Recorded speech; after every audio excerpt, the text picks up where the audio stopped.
So here's my recap from round 2. I really wish that I didn't have to do these because last week was one to forget. Unfortunately, I only got 4 out of 8 on the wins and 1 out of 7 on the margins, as the Seagulls, Panthers, Dragons and Broncos were losses. I'm automatically incorrect with the margins. The only correct margin was 13 plus for the Sharks. But so far this season, for the win predictions, I have 11 out of 16, which gives me a win percentage of 68.75%.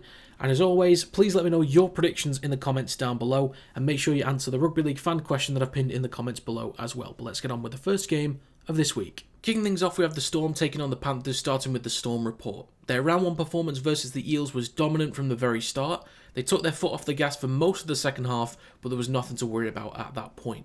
Ryan Papenhuyzen is at full health and fitness, getting involved in most things great for the Storm, and the Panthers will need to put him under pressure to limit his time on the ball. Their forwards are stacked with quality and hard-working players, especially the back 3 in Bloor, Katoa and Liero, who have shown a huge development in their games on both sides of the ball, and as much as we praise the likes of Martin and Yeo in the same areas for the Panthers, I trust the players listed for the Storm to compete and limit the impact of Martin and reduce the number of post-contact meters that Isaiah Yeo can normally produce. The biggest areas of weakness for the Storm when I look at this lineup is Howarth and Anderson as a pairing on the right edge. I've come to trust Howarth after last season, but with Anderson there could be a slight disconnect. Overall, I trust the big men up front to win the battle in the middle, and the backs will open up this uncharacteristic Panthers defence. But moving on to the Panthers report, the Panthers look like they're going through an adjustment period early on this season, not just in possession but defensively, as they don't appear to be as resistant as we've seen in their premiership winning years. They still appear to be strong in attack once they get the initial rust out of the way, but on the defensive side they can be beaten inside opposition territory for long range tries or easy progress in the middle third. Dane Laurie is now filling in for Dylan Edwards, and as much as Laurie is relatively trustworthy in most areas, I think he's prone to errors when put under pressure under the high ball. Having Brian Toto back in for the second week hopefully means he's at full fitness, and his carries from their own end will be massive for the Panthers to get out of their own end. Cole and Cleary still aren't connecting as effectively as they'd like, and right now it's just taken a few moments individually from Cleary and Yeo to keep them in it, which is fine against some, but is that enough versus Storm? The Panthers can win this one, but they'll need to be perfect this week. But for a prediction in this game, I'm going to go with the Storm to win 1 to 12 points. Next up we have the Warriors taking on the Roosters, starting with the Warriors report. They looked extremely vulnerable in the first 20 minutes. They couldn't stop the onslaught from the Seagulls themselves, but it's Manly's fault for not converting their chances. The errors from the Seagulls brought the Warriors into the game, and they marched up the field with plenty of strong carries, and when they got into the red zone, the Warriors shifted the ball with so much pace and were too quick for Manly. Continuous errors and penalties from Manly kept giving the Warriors easy yards, and they punished them for it as their attack looked so much more effective this week. Defensively, they adapted quickly enough to stop Manly's right edge from creating constant line breaks. They'd press up as a unit a lot quicker, getting into Tom Trbojević's face early, putting him under pressure and forcing mistakes. This kind of turnaround wasn't expected at all, but we'll see if they can back up that performance in round 3. Moving on to the Roosters report, the Roosters are another team that nobody thought could turn things around so quickly and take on the Panthers in the way they did. Mark Nawaqanitawase looked so much more comfortable this week, and he will only look more and more comfortable as time goes on. Individually, in possession, he can take players on, but when it comes to defensive reads, that will take time, but he'll get there. The forwards for the Roosters are so dangerous, and this week with Leniu, White, Crichton, Wong and Radley starting this week, they have a pack that's full of size, speed, skill and aggression that could overpower the Warriors. Smith and Townsend will continue to develop their partnership, and with more time and trust given to Sandon Smith, he'll continue to be creative and punish defensive lines inside the red zone. Both teams have gone from poor to good to start the season, so in order to pick a winner, I'll have to go with the team that's usually more trustworthy. So for a prediction in this game, I'm going to go with the Roosters to win 1 to 12 points. Next up we have the Broncos taking on the Cowboys, starting with the Broncos report. The most disappointing thing for me in round 2 for the Broncos is that I thought those kind of performances would be left behind in 2024, but maybe it will take more time to drill that out of this group of players. They would panic way too much in possession, and so many individuals would try to be the hero and make a play that just isn't going to work. Too many times somebody would try to take on the Raiders line themselves, they'd try and offload when a player wasn't there to receive it, or when they weren't in a position to make it a clean offload. Another problem last season was they'd have the ability to score, but they could get steamrolled through the middle and not withstand defensive pressure.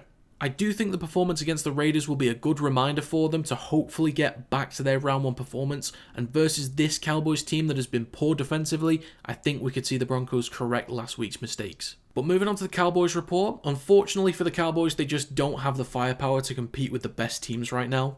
The forwards still look quite strong, but the backline just isn't good enough to withstand enough defensive pressure, and I think with the speed of Reece Walsh to deal with this week, he might open them up in the midfield with plenty of line breaks. Jake Clifford does offer a decent amount of stability in the halves and maybe gives Dearden a little more freedom to connect with Drinkwater, but as an attacking unit, they aren't putting much together. I think this game depends on the Broncos' attitude and execution, because if the Broncos come in with a poor attitude, the Cowboys have a chance to punish them for it. But if Hunt and Reynolds keep some of the younger lads on a leash this week and keep them on track, the Cowboys won't come close, in my opinion. So for a prediction in this game, I'm going to go with the Broncos to win 13+. Next up we have the Sharks taking on the Rabbitohs, starting with the Sharks report. The Sharks have definitely looked like a top 8 side so far this season, and they could be top 4 again in 2025. Defensively, they seem quite comfortable through the middle and defending their own line. In attack, they're getting quick play of the balls, eating up meters, finding line breaks all over, and are being led around by Braden Trindle. Trindle is the guy that gives me confidence in the Sharks, because with him there, he controls the kicking game effectively, offers creativity in the red zone, and takes pressure off Nico Hines. The addition of Fanua Blake this season has been so important for the Sharks, and the other big guys they have available with Talakai and Hamlin Uele that they can bring on add so much power to the pack. The players on the edges deserve a lot of credit, as the right side with Nakota, Ramian and Stone Street have been eating up so many meters, and they look well connected in front of the goal line in attack. Moving on to the Rabbitohs report, they still appear to be a more competent team this year, and Jamie Humphries has helped massively. With him looking more comfortable this season, there are now less questions over the number 7 role going forward. The backline of the Rabbitohs will be fairly secure this week with Whiten and Graham in there. I think there's a chance they can offer up a try or two with individual efforts from just a few yards out, but maybe the defensive connections with Tass and Myers will be lacking this week against a very fast and well-connected attacking side. They have looked like a much better side this year compared to last, but I'm not sure they have the firepower to compete with teams that you'd expect to be towards the top of the ladder, and the Sharks are one of those teams for me.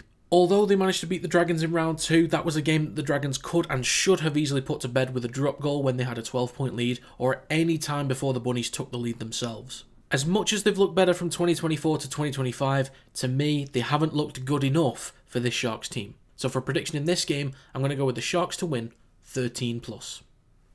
Next up we have the Dolphins taking on the Tigers, starting with the Dolphins report. The Dolphins attack looked quite flat versus the Knights, and one thing that was frustrating to watch was their decision to force the ball out wide. They didn't throw any shape and create any overlaps, but they felt the need to force the ball wide and they'd be caught down a dead end. They missed 39 tackles and allowed 8 line breaks, which they need to fix for round 3. Especially if you're only going to respond with 2 line breaks of your own. Their first try was from a more direct play from Katoa, isolating Crosland on the goal line, who missed a few important tackles for New Zealand back in the Pacific Championships last year, so it's possible he was a target they looked at specifically in 1v1 situations. They will get back on track eventually, but while preparations are still being affected, on field they need to clean up a few areas, starting with errors and completion at least, so they have the basics down and they can build on from there. Moving on to the Tigers report, this is the Tigers lineup that we hope to see for the remainder of the season. The backs are really strong with Taruva, Dewey, Toa and Skelton in the back line, who can put in big shots and get through a lot of work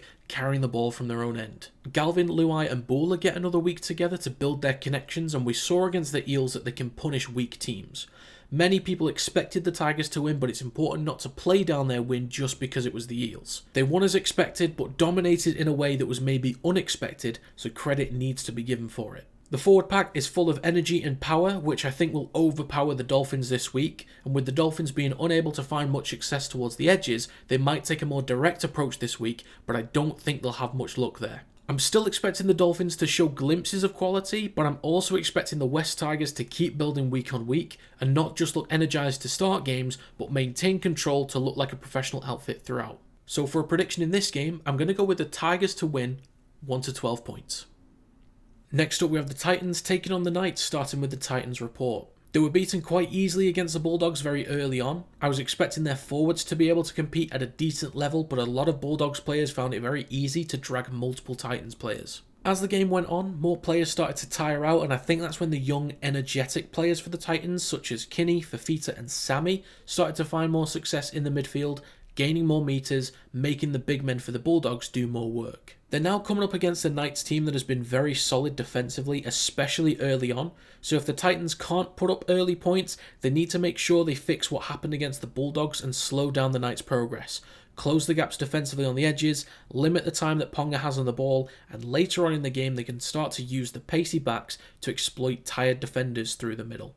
They did leave too many gaps open on the goal line, which they may fix this week, but with Francis coming in to replace Pereira, they might have some trouble down their left edge. Moving on to the Knights report, Newcastle looked very comfortable throughout their game versus the Dolphins, controlling the ruck, winning the battle through the middle, defending brilliantly on the edges, and they created plenty of chances. They were able to get to the end of their sets more comfortably this week, meaning they could finish higher up the field to put Tabai Fidau, Isako and Tupou under more pressure and keep the Dolphins pinned back, forcing them to work the ball from their own end.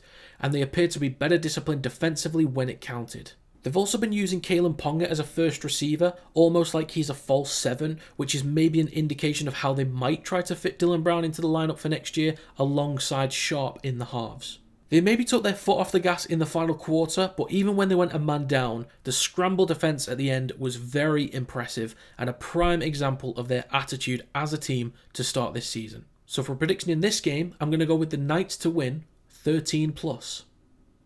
Next up we have the Eels taking on the Bulldogs, starting with the Eels report. One of the only positives I could think of this week is that they were able to hold on defensively for at least 25 minutes in round 2 when they had already conceded 4 tries in that time in round 1, and it only took 5 minutes for them to be exposed in round 1 as well. After that first try from the Tigers, it didn't get much better defensively at the back end of the first half. However, the Eels did look to be a little more threatening early on, creating a few opportunities, but they weren't able to do enough damage to keep up. They were beaten easily on the last tackle when the Tigers would try something other than a kick, and we would often see just one Eels player push up to the kicker to apply pressure, but much like in the Broncos vs Roosters game in round 1, where we saw that a lot from the Roosters, they were beaten by a single flat pass and they were opened up way too often. They're still without Mitchell Moses, which doesn't help their attack, and the backline doesn't look particularly strong anyway. But moving on to the Bulldogs report, they are without Burton and Kickow this week, so we could see their left edge attack looking very stale, or we might not see the Bulldogs use it much at all. My main concern is that everything could be down the right this week, and if the Bulldogs fall into the habit of just getting the ball to Sexton for a kick, they'll be giving up a lot of chances to expose the left edge defensively of the Eels. That's only a concern that they might do that, but I do trust Sexton to play aggressively when needed, and with Tracy out the back, they'll find line breaks on the right hand side. They're still conceding a few too many points compared to what I've expected so far this season, and if they were playing a better team this week, there might have been cause for concern with their attack potentially taking a step back given the loss of Burton and Kickow, but it shouldn't really be a problem here. They are clearly the better team overall, and as much as upsets can happen, I haven't seen anything from the Eels to even consider that an upset is possible. So for a prediction in this game, I'm going to go with the Bulldogs to win 13+. Finally for this round, we have the Sea Eagles taking on the Raiders, starting with the Sea Eagles report. The Sea Eagles started out with real intent to spread the ball, and since they have the quality and speed, why not? The problem they faced is that when they didn't execute, resulting in a loss of possession, they couldn't back themselves up defensively afterwards. I hope that Manly back their attack again this week and aren't afraid to attack the Raiders' edges in the middle third, or try something on the last tackle. And given that there were some concerns over Tom Trbojevic and DCE playing this week, they can play their usual style. They are coming into this game with a stacked forward pack, which includes Paseka, Takiaho and Olakawatu, with Bullymore and Alaye on the bench. And I think the forwards can win through the middle, but this is against a Raiders forward pack that has competed very well versus the Broncos and the Warriors, who the Sea Eagles really struggled against at times through the middle. In round 2, Manly gave away so many set restarts at the end of sets and on their own goal line even after multiple warnings.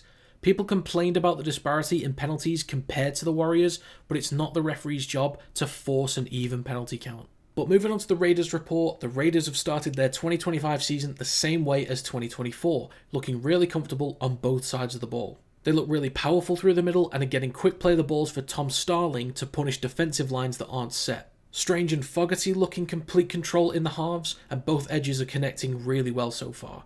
Not only are they gaining ground through the middle, but they're finding spaces towards the edges when getting the ball out to the centres and wingers. Just inside of the back line, you've got Hudson Young, who is a handful to bring down when he builds up speed and when he's got space to dart left and right. Matty Nicholson impressed on his debut in round 2, and as a Warrington Wolves fan myself, seeing what he was capable of doing for my team at such a young age is great to see him translate his quality over to the NRL in his first game. So far, the Raiders have shown that they can withstand plenty of pressure and defence, and they know how to shift the ball around in possession. So for a prediction in this game, I'm going to go with the Raiders to win 1 to 12 points. So to recap my predictions for round 3, I'm going to take the Storm and Roosters to win by 1 to 12 points, the Broncos and Sharks by 13 plus, the Tigers by 1 to 12, the Knights and Bulldogs 13 plus, and then the Raiders at 1 to 12. For my win confidence this week, I'm at about 80%. I think there are 3 games that could go the other way. One of them is the Warriors beating the Roosters, another is the Dolphins beating the West Tigers, and the Seagulls beating the Raiders. In terms of margin confidence, I'm at about 70%. As first of all, some of those games could go the other way. There is the possibility that the Rabbitohs could make it a little bit closer against the Sharks, and also the Titans might make it a little bit closer against the Knights this week, but for the rest of them, I'm quite positive. But as always, if you guys have your own predictions, please let me know in the comments down below, and make sure you check out the Rugby League fan question that I pinned there as well. But that's going to be it. If you enjoy this video, feel free to leave a like. It does help to get the video out there to more people. Subscribe to the channel to stay up to date with more Rugby League content, and check out the Kinetic Rugby League website and store in the description down below. But that's going to be it. Thanks for watching, and I'll see you next time.